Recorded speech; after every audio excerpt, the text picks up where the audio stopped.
first started coming along to a Buddhist centre. So I first started going to a different Buddhist centre, Norwich Buddhist Centre. And we all come along, don't we, for really different reasons. A lot of us just come because we want to learn to meditate, or maybe we know someone who goes and they just say it's really great. Or there's something, we know there's something more to life, and we are exploring that. So we come along for lots of different reasons. I think even before, slightly unconsciously, even before I'd started coming along to the Buddhist Centre, I knew that I wanted to be a Buddhist. So I'd read bits, I knew some Buddhists, and somehow I felt like, oh yeah, this is the right, probably not going to be that happy if I don't do this. And I put it off for a while. I tried to be happy other ways, which, worked for like a few hours or something, but wasn't sustainable. So I had this feeling like, before I even came to the Buddhist Centre, oh yeah, I want to be a Buddhist. And I knew a bit about the Four Noble Truths, so this idea that all of our suffering is caused by craving. Okay, so I'd learnt that, and it felt very, very true to me. And I could sense that this, in the face of the only one thing that we're certain of, death, that a lot of what I was trying to do in my life was a waste of time. It wasn't the right thing to be doing, and I didn't know quite how to do that on my own. So I thought, I'll be a Buddhist and I'll learn. So that's the way round that I did things. And I really loved listening to the Dharma. I really loved reading about it, and I don't know if you've had that experience of just hearing words and it's like, oh yeah, I already thought that, but I didn't already think it, but it felt as though I did. So I sort of already loved Buddhism.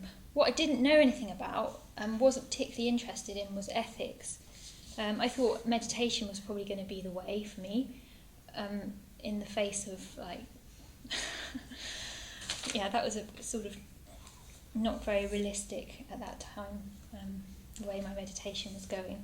Anyway, I was very optimistic and was soon going to become a nun, etc. But I'm not up in the mountains of the Himalayas, which was one of my plans, and I may still get there. I wasn't going to say that. I just wasn't excited about ethics, and I think I didn't know much about it, and it's the word ethics. I kind of thought I was quite ethical already. Been a vegetarian since I was a kid, and I was very good at buying organic food whenever I could afford it, and that was kind of, I felt like I was doing it better than a lot of the Buddhists that I knew, so that was fine.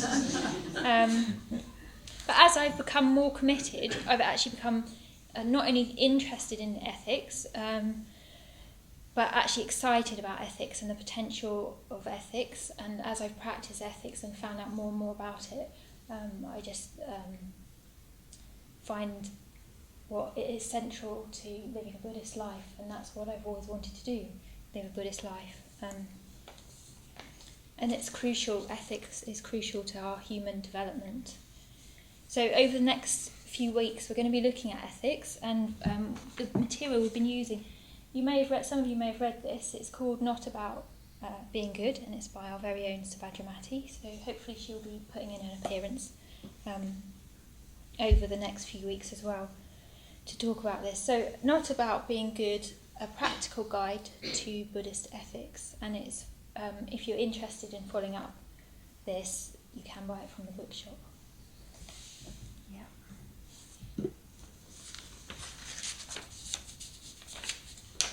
So from my example, you can see that I had some negative associations with ethics, and many of us do.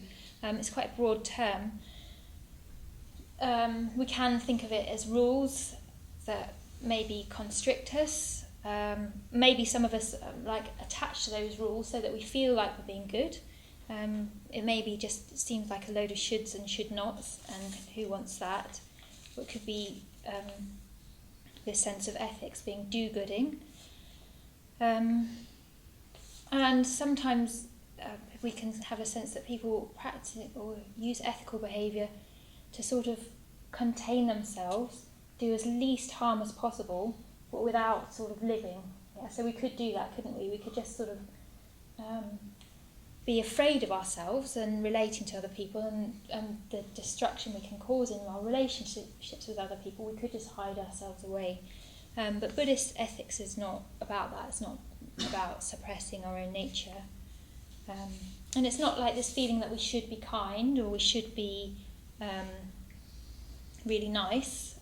People often think that about Buddhists as well, don't they? They should be nice, or the Buddhists are nice. So wrong. We should recycle. The other thing about ethics is, historically and globally, it can be a way. It's a code of behaviour, isn't it, that defines ourselves against other groups of people. So it can be a sort of convention or group behaviour, and even things that have a good effect, like being a vegetarian. Or there's lots and lots of dietary codes that define one group of people against another. So Buddhist ethics is not about defining oneself as a Buddhist. It's about something more than that, which hopefully we can unpack today. Yeah, so we're in the world of moral codes or of behaviour, and it's really the nitty-gritty, the realm of the practical. So I think that's why also when I was younger thought that was boring, because I wanted the visionary. I didn't want the practical, but actually the practical,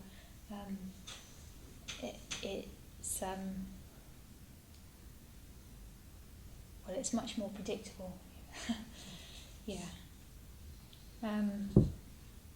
So hopefully, we can start to illuminate what it is that Buddhists are aiming for when looking at our own behaviour. And hopefully that we can discover that the practice of ethics is actually the opposite of do-gooding or shoulds and should-nots. That is actually revitalising and very beautiful, can be very beautiful. So in Buddhism, the basic realisation that the Buddha had was that everything that we see, is that everything starts with conditionality. Okay, so when we talk about conditionality, what we mean is that everything that we see as a thing is co-created from a set of conditions. So things arise and they cease, and that everything arises and ceases is dependent on certain conditions. And the implication of this is that everything that we think of as thing, you and me, objects around us, all phenomena are impermanent. So everything's got a sell-by date. We might not know when that is. A use-by date. And the other implication is if things are dependent on conditions, they have no inherent existence themselves, so they are insubstantial. This is the Buddha's great insight. And to understand this, to understand conditionality deeply and thoroughly, would be to be released from all the things that restrict us. So if we reflect, we can reflect that everything around us is subject to these conditions, and we can reflect that we too, who seem so distinct, original, so particular, so special, so sort of self-defined, we too are subject to these same conditions. So we aren't self-created. We didn't decide what we look like. We didn't decide what sort of personalities we'd have. We didn't decide on the influence, most of the influences that we've had in our lives. We didn't decide on those. They were around. The conditions for us were around long before we came into existence. And after we die, conditionality will roll on. Their phenomena will roll on. So, conditionality it can a bit, when we talk about things arising and ceasing in dependence on conditions, it can sound a bit like a big, a kind of a homogenizing swirl. Okay, so it's not really like that. It's not that everything is put into a blender and kind of swirls around like a big smoothie of conditionality. There are very, very distinct patterns to life. Okay, so we know this because we live by a lot of them. Okay, we have an instinct for them. We learn them. We know that if we drop something, it falls. Okay, so sometimes we don't pay as much attention to this as we should do. I was in a shop the other day. I was looking at 2 kinds of shoe polish.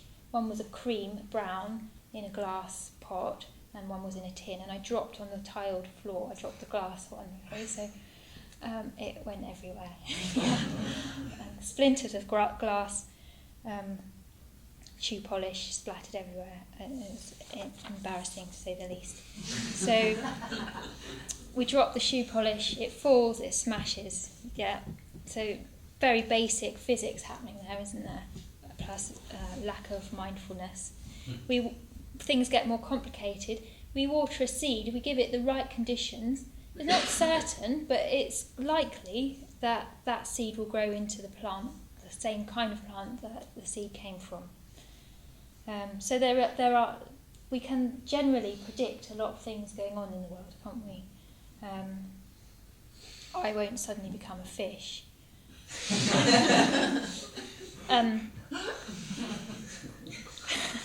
I was hoping, maybe when someone's editing this, because it's being filmed, I thought maybe they could just do that and change me into a fish. I'd look really mystical.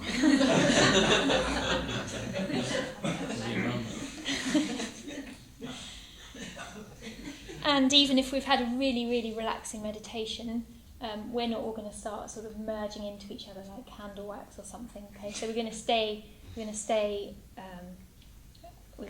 integral for the rest of the evening anyway. That's my prediction. So science has a lot of success in measuring and manipulating these processes, so we can understand them and we can also exploit them to our own ends. And we can do a lot of good things and a lot of bad things by knowing the laws of physics, biology, etc., etc.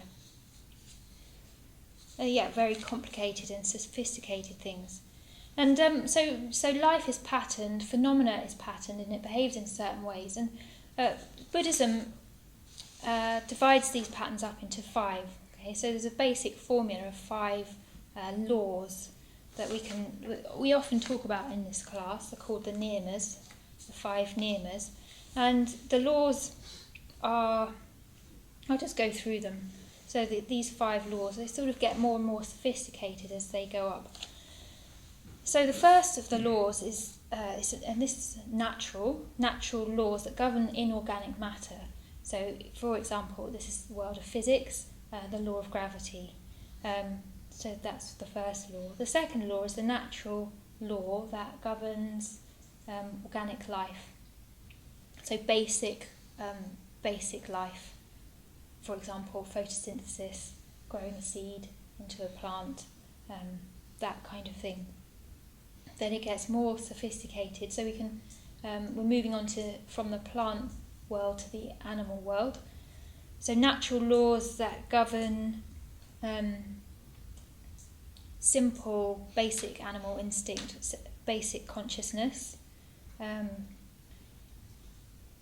trying to think of some examples. I mean, we're subject to these as well, although we have more of that, more processes happening to us. Mouth watering, falling asleep, lots of different things. The way instinct works, the way birds migrate, the way our biology works. So that's the third one. And the fourth one, this is what we're going to talk about this evening. So this is the natural law that governs the relationship between our intentional actions and the effects of our actions.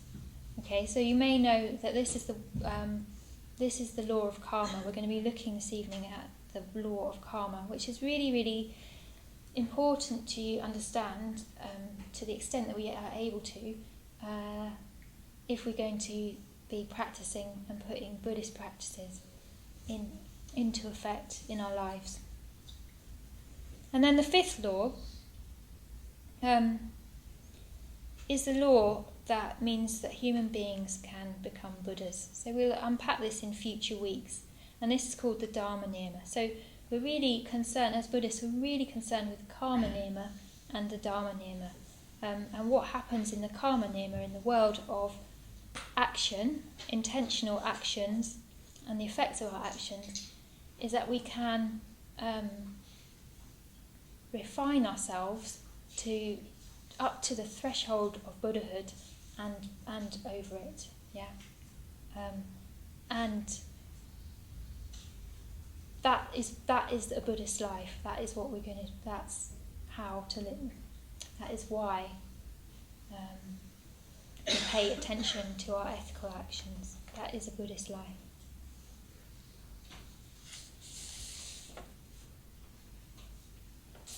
So let's look at karma. Let's look at it a bit more. It's the fourth category. And do we know what karma means? So we had this definition, didn't we? Our intentional actions and the effects of our actions. So karma, basically the one word karma, is a very, very misunderstood word, but that's just means action. Very simple. It doesn't mean fate, which it doesn't mean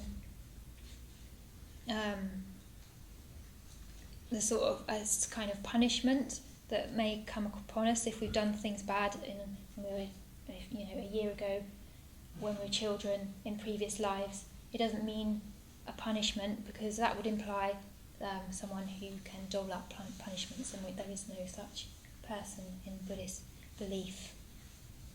So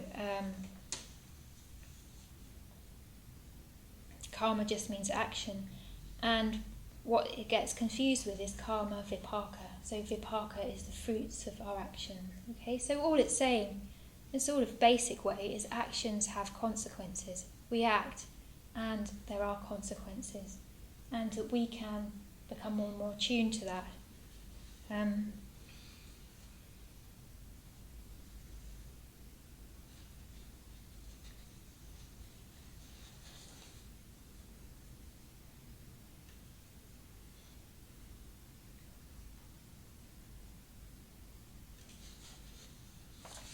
So the law of karma says that unskillful actions, which maybe we could define as ones with intention of selfishness, constricted, self-limiting, unkind, defended, actions that are taken in, or made, actions that are made in a state of deludedness or out of a state of greed. So these actions will create less positive mental states in the future. So if I am particularly greedy, if I even to the extent that I steal something, that will have an effect on me. It will have an effect on my mental states, and it will make me more likely to do that again. Okay. Unless I feel a very strong sense of remorse.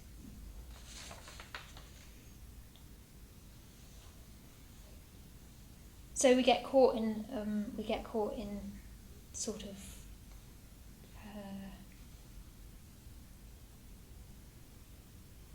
sort of round spiral, this kind of circular, reinforcing ways of behaving.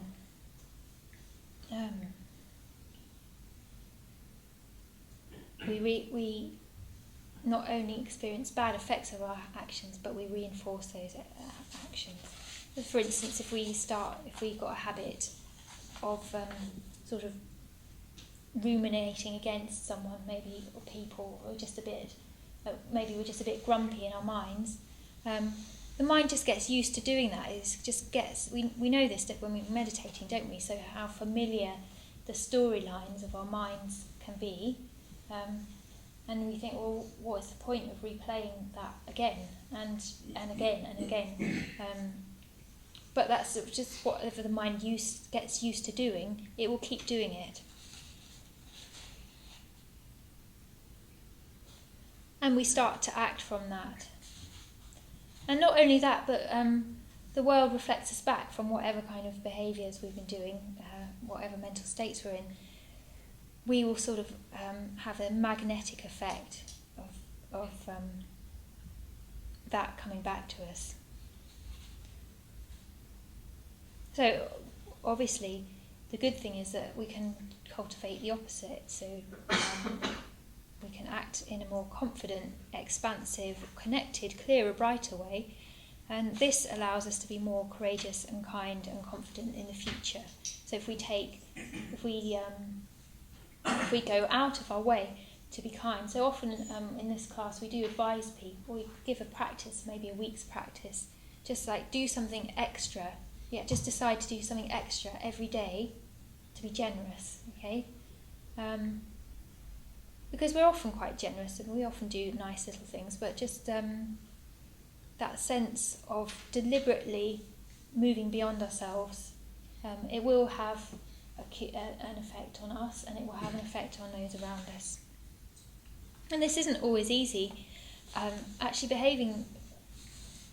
taking ethics seriously can be very, very uncomfortable, because it might mean that we have to stand out against a culture which doesn't take ethics as seriously as we do. So we may have to stand up for our values, which is uncomfortable, isn't it? We'd rather often fit in with the people around us and be in harmony. And I'm going to tell a story. I did tell it a few weeks ago, but Bhante Sangharachita, our teacher, when he was a young man in Kalimpong, he was going to an event that someone else had put on. And I can't exactly remember the details, but the event was advertised in a certain way. Basically, the organisers had lied about what kind of event it was, and Bhante Sangharachita went to give a lecture, and he realised that he had been manipulated, and the audience had been manipulated, and he refused to give a lecture. So that, I can imagine that being a very uncomfortable thing to do, to turn up. There's a whole event being organised. The chairs are out, I don't know, the stage is set up, and actually just go, actually this is not okay, the way this has been organised is not okay, I'm not going to do it. Now that's taking a risk, isn't it? And it's not going to be uncomfortable. But what Bhante describes is when he goes home, he just walked home, when he goes home he felt a deep, profound sense of confidence about having stood up for his values. So there was a sort of delayed, I was going to say reward, it's not quite it, a delayed effect, which means that he knows in the future he can do that again.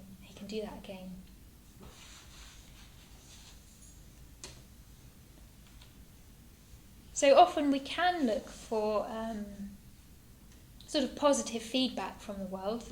If we are able to go out to people, if we are able to put other people before us, we often will get positive sort of feedback, reflection back from the world, and we will start to attract people and also create an environment where other people are behaving according to those kinds of values. So often that will happen, but sometimes the culture will be that we don't get that immediately.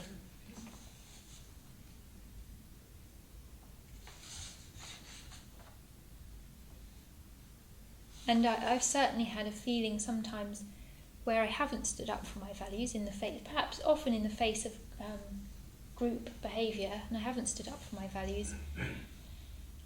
And you just afterwards, just a sense of unease, and really, like, oh, I really wish I could have or did just say no, or just say, actually, this isn't okay. Very uncomfortable feeling.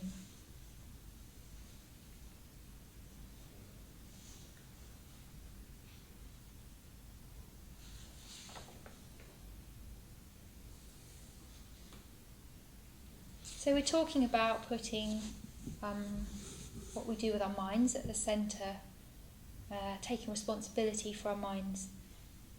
And it just makes me think of the first words of the Dharmapada, which is one of the earliest Buddhist texts, the words of the Buddha. We are what we think. All that we are arises with our thoughts. Speak or act with an impure mind, and sorrow will follow, even as the wheel of the cart follows the ox that draws it.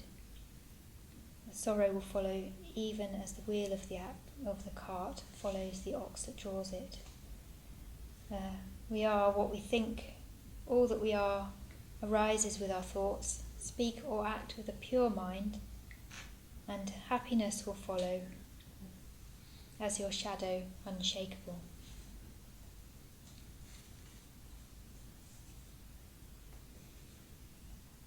So the sort of happiness that this refers to is not the temporary sense gratification of getting what we want, or as nice as that can be for a short period of time, having our desires sated. So it's not the kind of happiness we get from attention, maybe, or fame, money, biscuits, pink wafers, sex. And when I'm going to tell you a secret, when Buddhists talk about craving, we often talk about biscuits.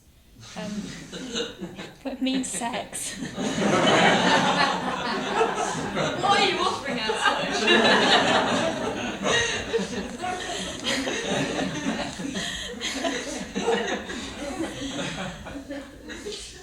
Yeah.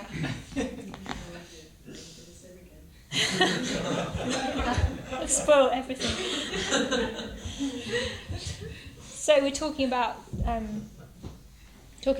sort of happiness that comes from having a clear mind, a clear conscience, for trusting ourselves, actually, the sort of happiness that comes from trusting ourselves.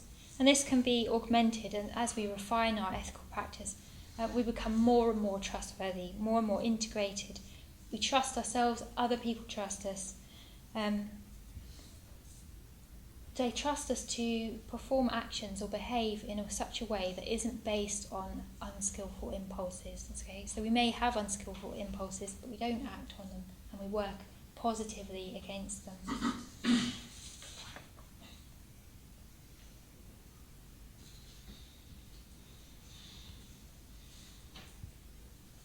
So I hope I'm starting to build up the picture that actions and mind are very interrelated. We can't do this thing of just behaving well and not working on our mental states, and behaving very politely, very gently, very courteously, but not working on what's going on in the mind. Eventually, either it will come out, or in one way or another.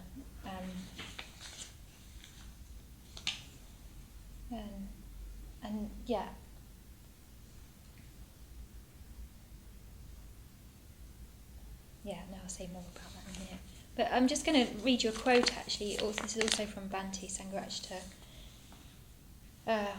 From his magnum opus, it's called The Survey of Buddhism, and he wrote it when he was 27. A very poetic, verbose young man. So he says, "Deeds condense out of thought, just as water condenses out of air. Deeds are thoughts made manifest, and they proclaim from the housetops of action only what has been committed in the silent and secret chambers of the heart."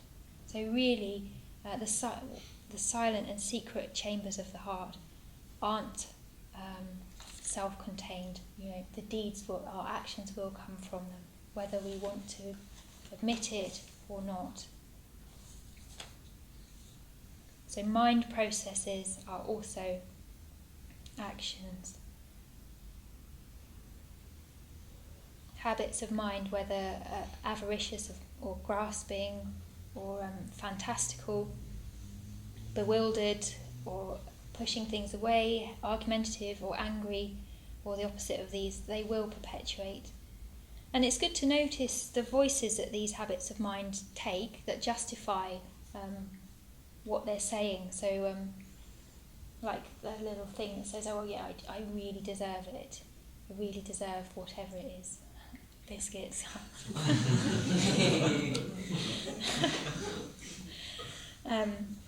Or if we have that, we may also have a tendency to blame people. So I feel uncomfortable, I feel annoyed, and it's someone else's fault. It's so easy to blame other people.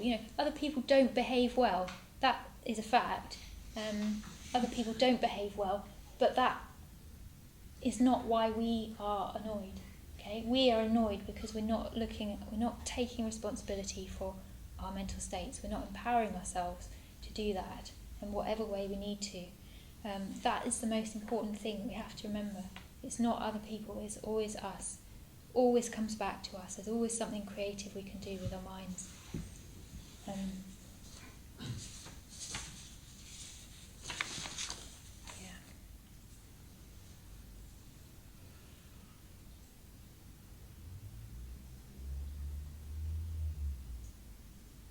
So we have a choice, and this is the exciting thing. This is the exciting bit about ethics that I didn't know about when I was younger.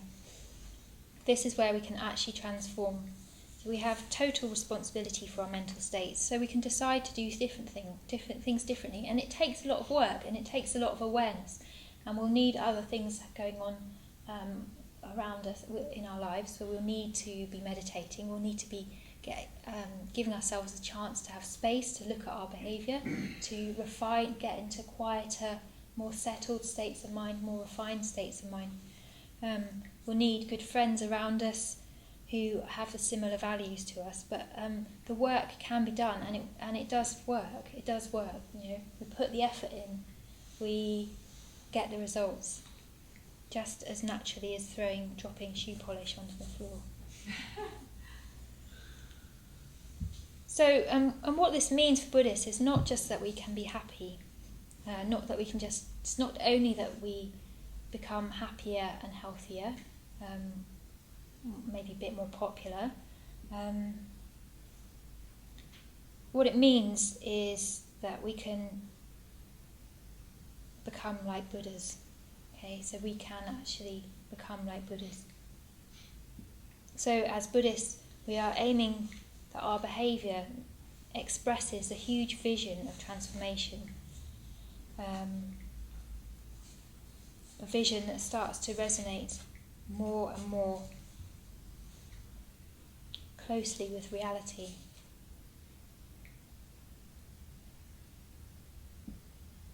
And by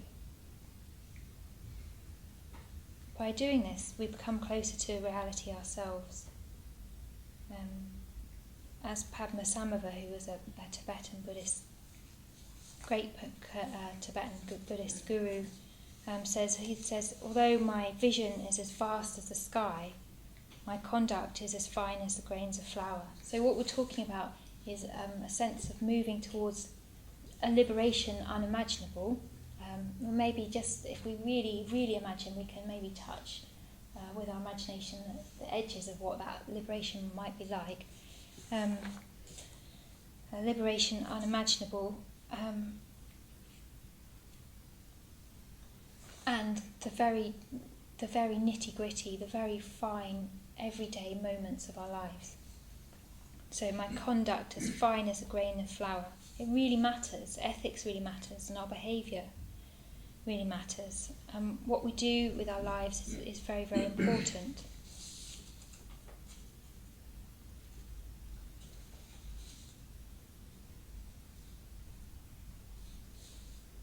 So Bhante Sangharakshita says that aiming for a good rebirth, so we couldn't think about the word rebirth.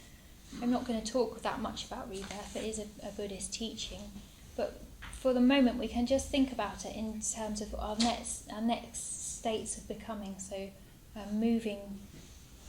We could think about the next state of consciousness in the next hour. Whatever we produce, moment to moment, is a kind of rebirth. So Bhante Sangharakshita says we're not aiming for a good rebirth. Like I said, not just becoming more happy, satisfied human beings. A good rebirth, he says, is just as deluded as aiming for a bad rebirth. So what that means, well, that's quite strong, isn't it? That good rebirth is just as deluded as aiming for a bad rebirth. I mean, does that make sense to people? Do you see why he might have said that? Is that puzzling? Does that puzzle anyone? Puzzling me. Yeah. Okay. Yeah. So.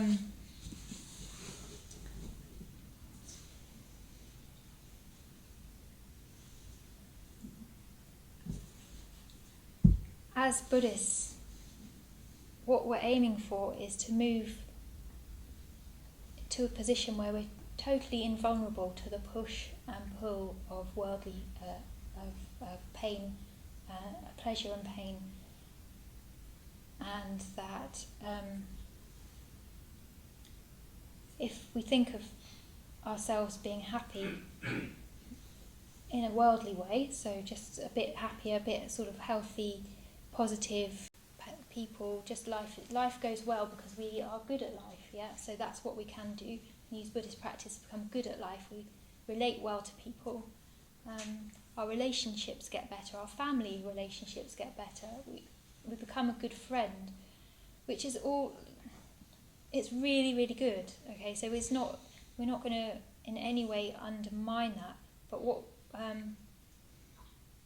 if we stay in that realm without noticing that there is still discomfort, that there's still this sort of dissatisfaction of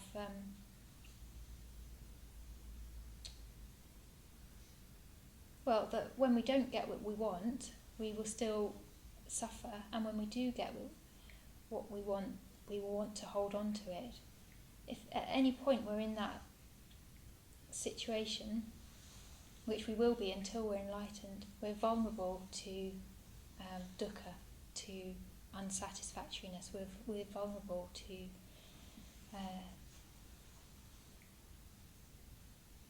the pulls of greed and hatred and delusion. Does that make sense? So what we're trying to aim for, we're using happy, healthy human being as a step towards becoming totally invulnerable to the push and pull of the poisonous mental states of greed and hatred and delusion.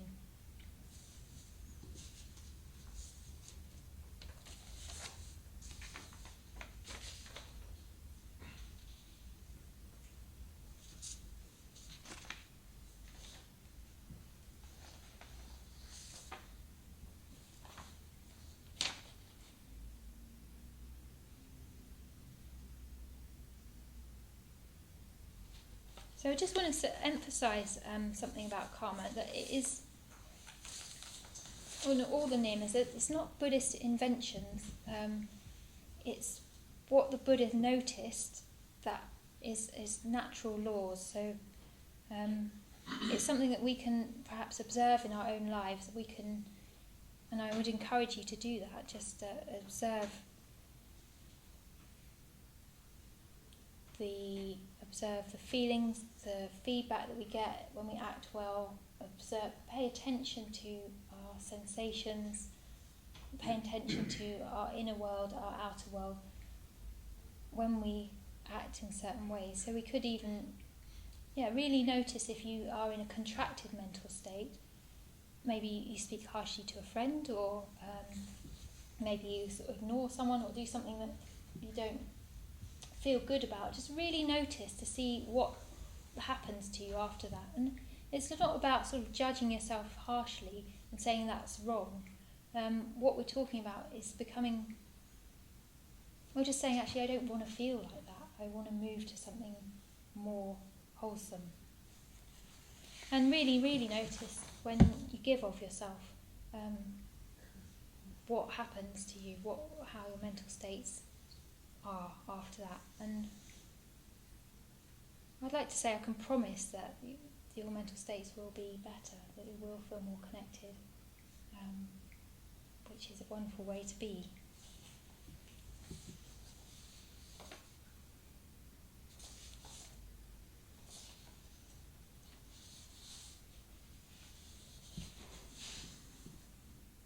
So we can sensitize ourselves to the law of karma, and not in just, I'm not talking about a sort of fearful, timid way. I was thinking about a sort of analogy of sensitizing ourselves to the law of gravity. If we're not sure-footed, I went for a run with a friend and it was icy, and she was sort of running very, very slowly and almost going backwards. It was so slow, and that wasn't going to stop her from slipping over. It wasn't going to help. So I'm not talking about a sort of timid tiptoeing around the world of ethics or around our own behaviour and around our nature. I'm talking about sensitive in the way of being able to use it to its fullest, to be able to exploit it almost.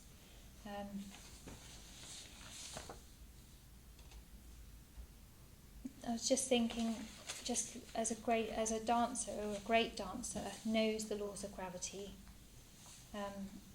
that usually what often binds us can create something very beautiful out of it, can create something that has an effect on many, many people if we watch them.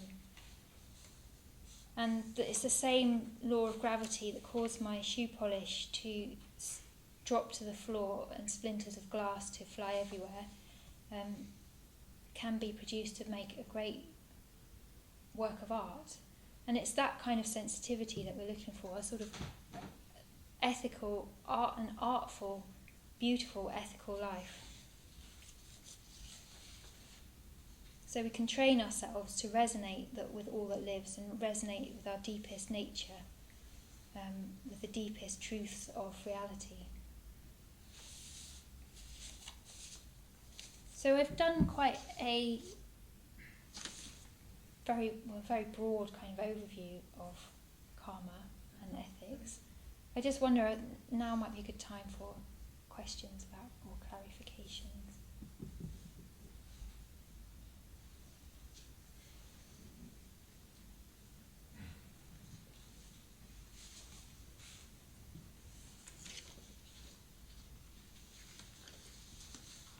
Just Yeah.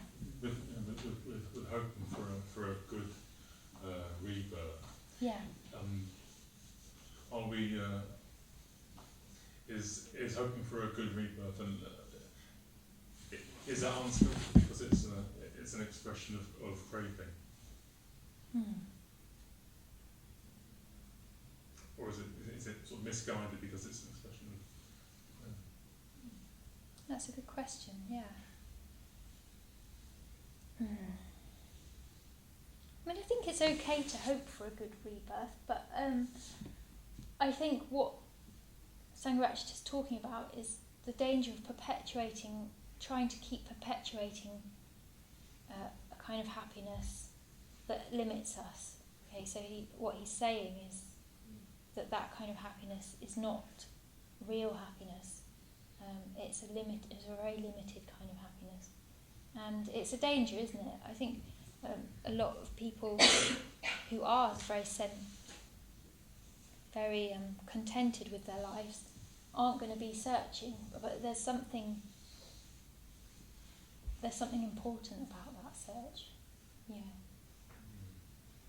So I mean, I guess it will be an expression of, to answer your question more directly, it will be an expression of craving, and we don't often notice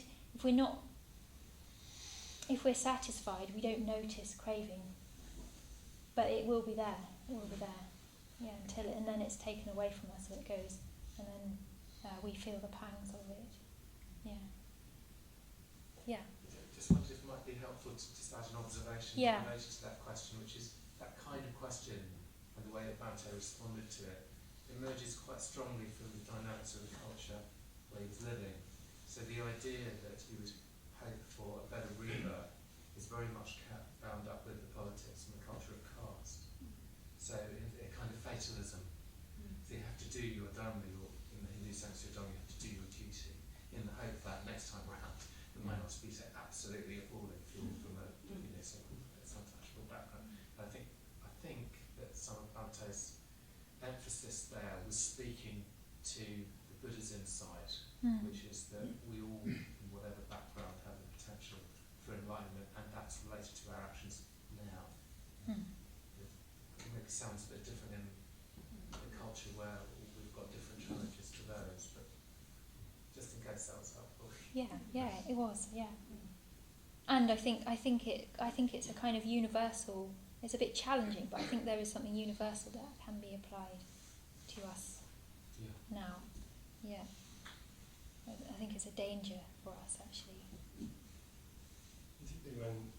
Particularly when you perform actions and you're setting up expectations about what will happen after you do that.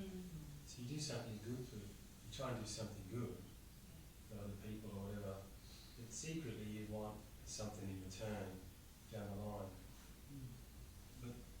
But real ethics is more about the rebirth that you're looking for. We're not really looking for a particular rebirth. You do the good action based on faith that something completely new will arise. That's the point he's making about it being. It's as silly to expect a good rebirth as it is to wish for a negative rebirth. They're both as silly as each other, because you're not doing that skillful action in order to get something in return. You're doing it to say something completely new that you haven't imagined might arise. Yeah. So you're definitely taking a leap into the unknown, really, aren't you? It's also the idea that if you're goal orientated, it doesn't matter what the goal is, you're doing it wrong.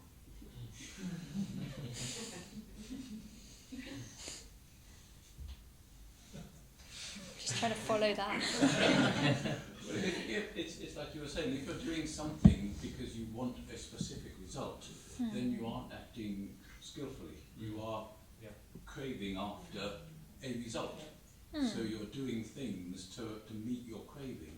So you may as well be aiming for a good or a bad. I mean, you could say that a good rebirth would be one where you're richer, people like you more, you live in a bigger house, whatever. But that is couldn't be a bad rebirth, just as much as any other rebirth. So trying to define what you're aiming for as your goal is just as bad one way or the other. Something uncreative about that. Yeah. Also, I think, is there something like being reborn? It's not me that's going to be reborn, So it's the whole thing about the delusion. You're deluded if you think you're going to actually inherit the fruits of my actions, because I'm not going to be there to, it's not going to be me. It's a delusion. That's a delusion. But then it seems a bit like a koan when we're talking about creating good karma for our future selves, doesn't it? Which is interesting.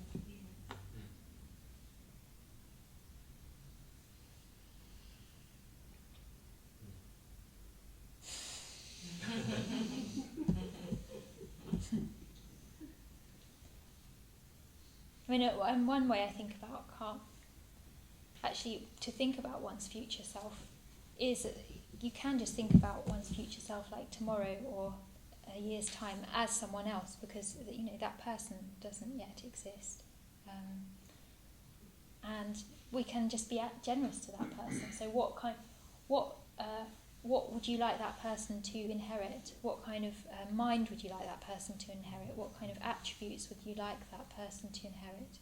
And what can I do now to try and cultivate that in the same way that you can do that sort of now to the people around you. Like, what kind of culture do I want around me? What can I add to my interactions, to my workplace, to my family life, that will help other people behave well, in line with their own values, which are likely to be shared. So there's a temporal future feeling about setting up good conditions of what we would like to have already inherited. Sometimes we can say, well, I have this tendency, I'm bad-tempered or whatever. I really wish I had worked on that before. So now's the time to do it. Yeah, now's the time to start working on it. So our future self can have a lighter inheritance. So sort of future feeling, but also we can think of it in terms of spatial, like now, and the people around us.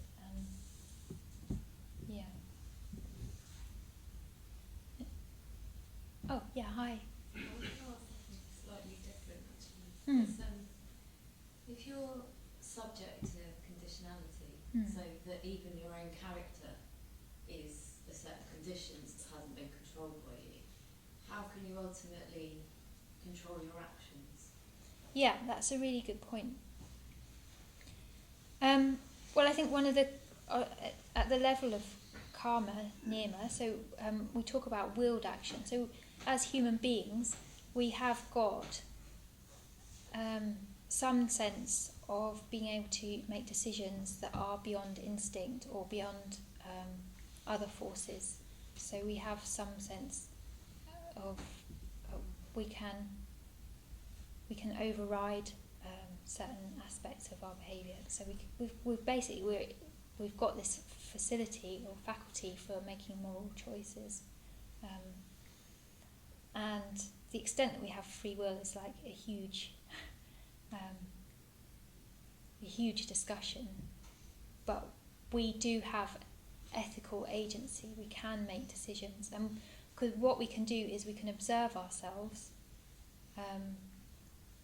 and we're not totally caught up in that self sometimes. Yeah, is that along the lines of what you were saying? I don't know. I was wondering if through a practice that you would transform without necessarily having to control it.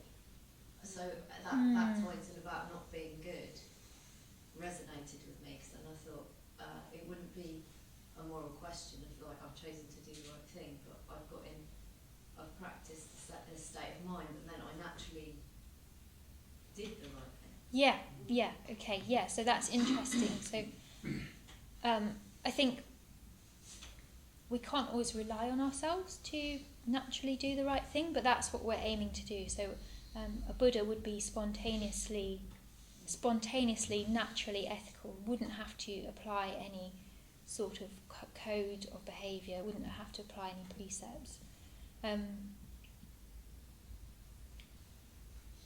But because we have got an amazing ability to rationalise our own behaviour and our own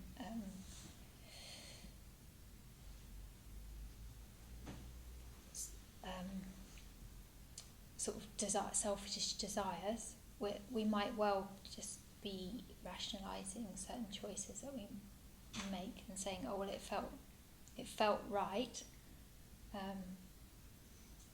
so it must be right.